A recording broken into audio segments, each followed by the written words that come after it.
This parent of this mixed Asian baby is afraid that their child will never learn Chinese very well, and they're kind of freaking out. What can they do? Well, let's play this clip from the 2010 classic, Ni Hao Kai Lan.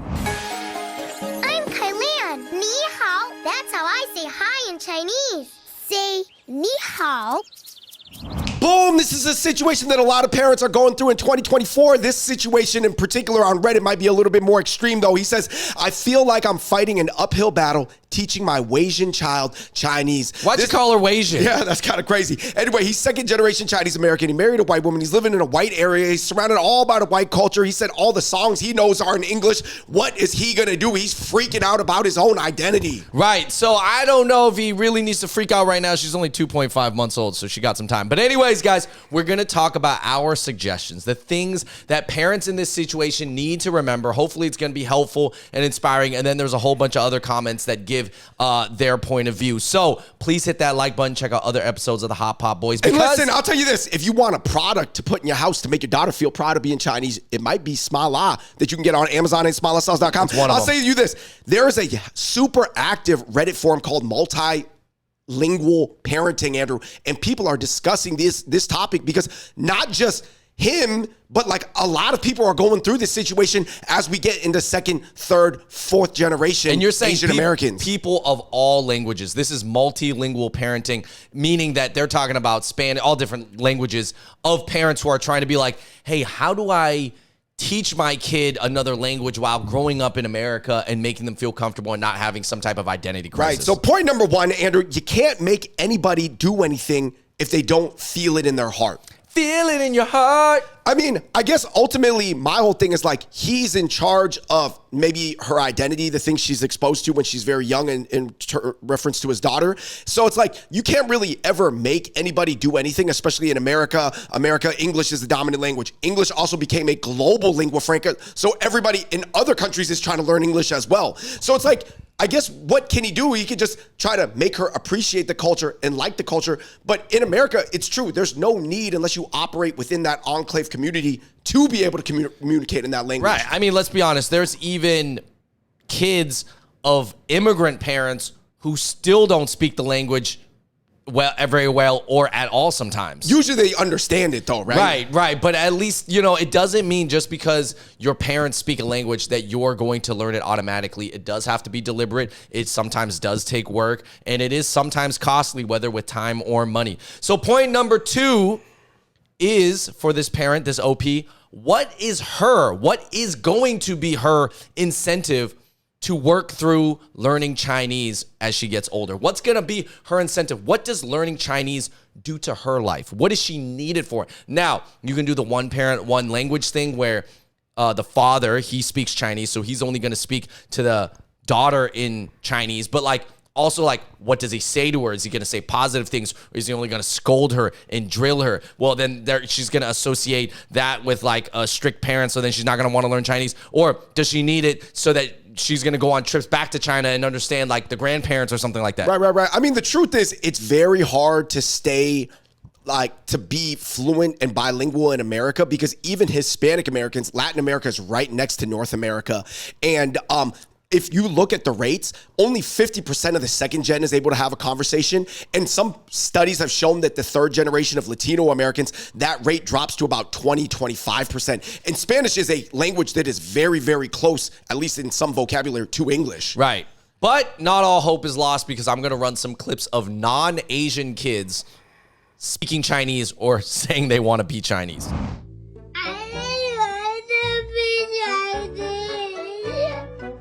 You just want to be Chinese? But why?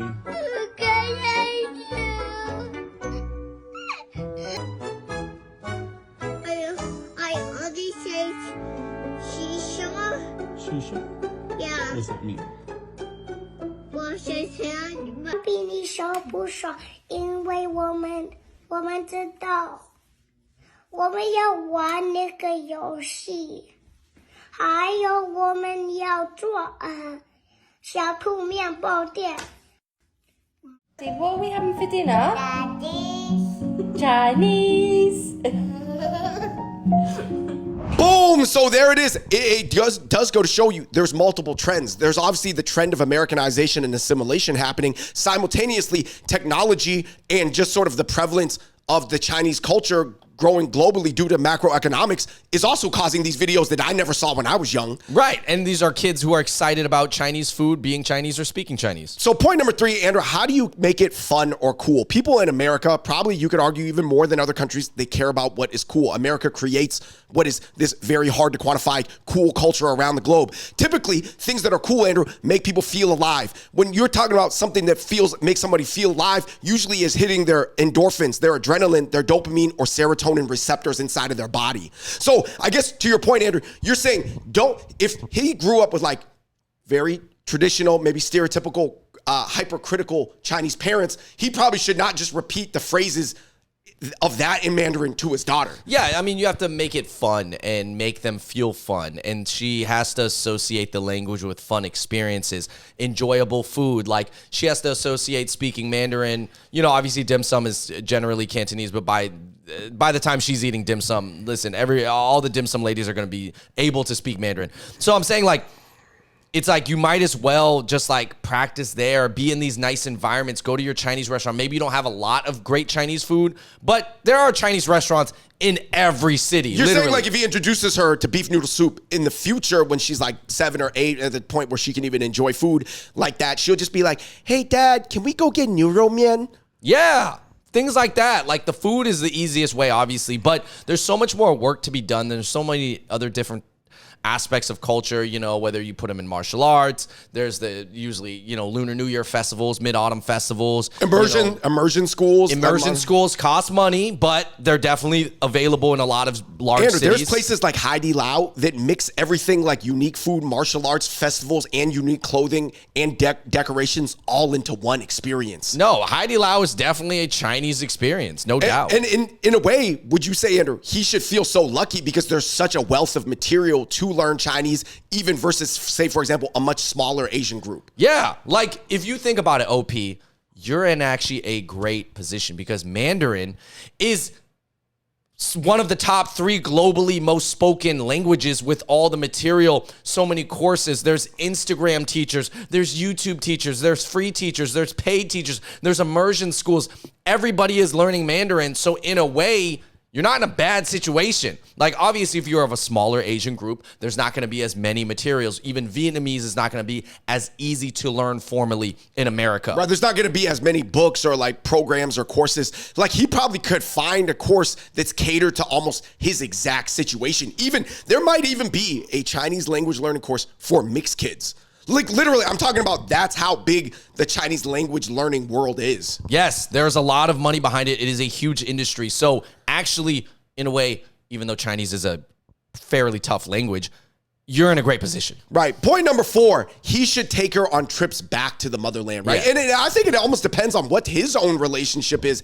If, for example, they're going to watch like a Disney movie in Mandarin and Disney's going to have like a Mandarin version because, right, the China market is so big, whether it's China, Taiwan, Singapore, whatever, like that, it's like he's got to enjoy it with her too. Yeah. Like, yeah, he's got to enjoy the Mandarin dubs of Inside Out Part 2 or something. Yeah, but I mean, I think the trips back are really going to do big things and impact them because they're going to be immersed there and they're going to see a need to learn Chinese, you know, and at least OP can speak Chinese like fluently, you know. It's like if I had to think about even my kids, like let's say I marry a non-Chinese speaker, even if I take the family to China, like I can get around and survive, but I'm not really going to be able to take my family everywhere in China and do even everything Or in have China. like all these crazy, colorful conversations. Yeah, I'll probably be able to get by, but like I'm not really even the most Chinese person. I don't even speak Chinese that well. So I'm thinking about it, and that's a situation that, you know, you have to keep in mind as a guy, you know, especially you're going to be responsible for introducing your family to motherland culture. You can look at it as you can look at it as a high pressure task that it's very daunting, or you can actually take pride in this task of you being the sole immediate representation of Chinese culture to your kid. Right. Like maybe even physically, you might just live in a region where you're the only even visual representation. Yeah. And so this leads on to my next point number 5. honestly, it is probably just more important that he focuses on building her cultural identity and having her be proud of being Asian and Chinese first. Even having pride in Chinese culture, number one, is going to then probably lead her on a path to then seek out learning the language on her own later in life. Even give the possibility, it even keeps those doors open. Obviously, everybody can decide for themselves ultimately whether they walk through those doors later in life. Of course. But the fundamental basis will be there. Yeah, and I don't doubt that, maybe this ABC dad, he's maybe low-key unintentionally projecting a identity crisis onto her because he's a Chinese American and he's like, well, I'm not even the most Chinese person. And so my daughter, is she actually even half Chinese, or is she actually half Chinese American? So she's even less Chinese than if I was a full-on immigrant from China. Right. It's more like she's like a third or a quarter Chinese. I mean, blood-wise, she's obviously half. But yes, culturally, she's even less than half Chinese, technically, because you, as the Chinese parent, are still Americanized. Well, I'll tell you this. He's the dad. She's going to have a Chinese last name. So it's kind of like up to him, right? Like to an extent. Like I'm sure he wants to work within the infrastructure and the systems. Well, you're saying but that it's like I don't understand what he's freaking out about. It's like, yeah, just come up with a plan. You got all these modern tools at your disposal. Like, it's different. Like, let's just go into the comment section. Somebody's saying that, for example, I speak English to my daughter and my mom speaks Cantonese to her granddaughter and my dad speaks Mandarin to her. We're just trying to develop those neural pathways and grooves. So in the future, if she ever wants to pick it up, there's a lot of muscle memory from the younger years. Mm-hmm. Yeah, like I said, that I think that's honestly would be a pretty good outcome, for him. Somebody said, why don't you guys just watch popular shows? There's so many of the corporate big ones that are dubbed in Mandarin nowadays. I would agree with that. And you got to just enjoy them too. Like, just put on the English subs and have it in Mandarin. So it's just like she doesn't think hearing these sounds is like weird or something like that. Yeah, you got to watch like cool Chinese movies and shows together as a family. I think with your wife, obviously, she should still have an appreciation. I'm not saying your wife needs to teach the daughter Chinese, but you as a family need to enjoy Chinese things, Chinese products. Right. I think it's really important for him to like say certain phrases, whether it's like not just like, like your parents growing up, sometimes they're like, just like 比较努力读书一点, like, you know what I mean? Saying like study harder or something like that. Why doesn't he just say 我爱你? Or because I noticed that some second or third or fourth generation Latino Americans, they don't necessarily know how to fully converse at a college level or anything like that, but they know the phrases from their culture, like, tranquilo, papi, primo. Like, the Dominicans, they know the things that are like almost difficult to they can't be expressed in English. Right.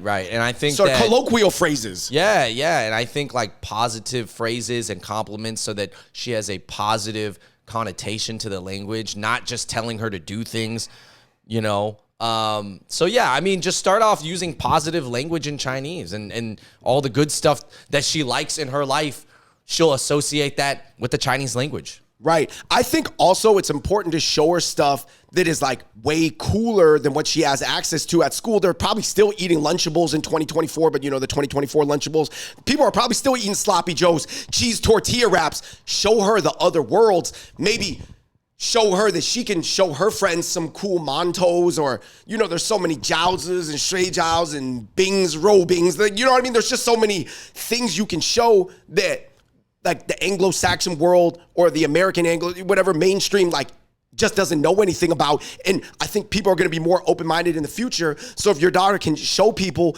mooncakes and all this stuff like that, like people are going to be like, man, that's cool. Like Sally Chen, she looks white, but man, she knows a lot of stuff we don't know that makes her special in rural Wyoming.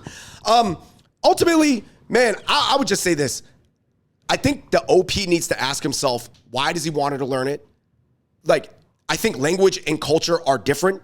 And you ultimately, if you had to pick one, you want your daughter to, or your kids or your siblings, whatever, to have respect for the culture. Mm-hmm. But it kind of was a red flag for me that he even referred to his own daughter as Wasian. Yeah, I don't. Because I was like, what is that, Australian British term? We don't use that term in America. Yeah. I mean, again, what are your expectations? Like, if this dad is thinking like, oh, well, it'd be nice if she was the next Eileen Gu. Eileen Gu took advantages of all those Chinese opportunities, and now she's rich and famous and beautiful and trained. I was like, yeah, but you're not Eileen Gu's mom. Like this, like elite Beijing woman who's straight from Beijing, which is like the center of China, by the way, you know? So it's like, you can't get more Chinese than that. You're Chinese American. It's okay. I think the expectations are a little bit different. Luckily, you're trying to teach her Mandarin, and there are a million Mandarin teachers out there. Right. Cater to every sort of scenario, right? Yeah, dude, there's Instagram ones that I follow that, I mean, Teach you ratchet Chinese. You can, learn funny Chinese, ratchet Chinese, colloquial Chinese, whatever it is. You know what I mean? There's so many meme pages. There's so many movies out there. I mean, maybe if you want her to do business in the future, again, you're just going to have to build in this cultural pride in her. You know what I mean? So that you feel like, oh, well, if my daughter is half Chinese and half white, but she actually can speak Chinese, she's going to have the upper hand. She's going to have an advantage. Yeah, maybe you're extrapolating that, but you can do a good job. You just have to be like a good father, loving father, because you are the image of a Chinese man in her life. There's probably not that many other Chinese people in her life, as you've described, and you are going to be responsible for building that positive image. So just be a cool dad. Don't be a lame dad. You got the juice now. And plus, you got ChatGPT, all these different AI language modeling tools where you can even force it to like have a conversation with you. And guess what, Andrew? You can force ChatGPT to have a conversation with you in Mandarin, and it'll never criticize you. Yep. Yeah, anyway, guys, let us know what you think of this situation in the comment section below. I think his situation or circumstances are a little bit more extreme, but a lot of people, second-gen parents, are running into this. You know what I mean? Like, and I know a lot of people wanting to figure this out because, you know, the world is becoming more globalized, but the world is also speaking English at a higher rate ever, and people don't know how they want to coach their kids. What is the incentive pattern? What are you going to do with it? And I'll say this, language is sort of like, you know, it's not like riding a bike. If you don't use it, you will lose it. Let us know what you think in the comment section below. Until next time, we're the Hot Pot Boys. We out. Peace.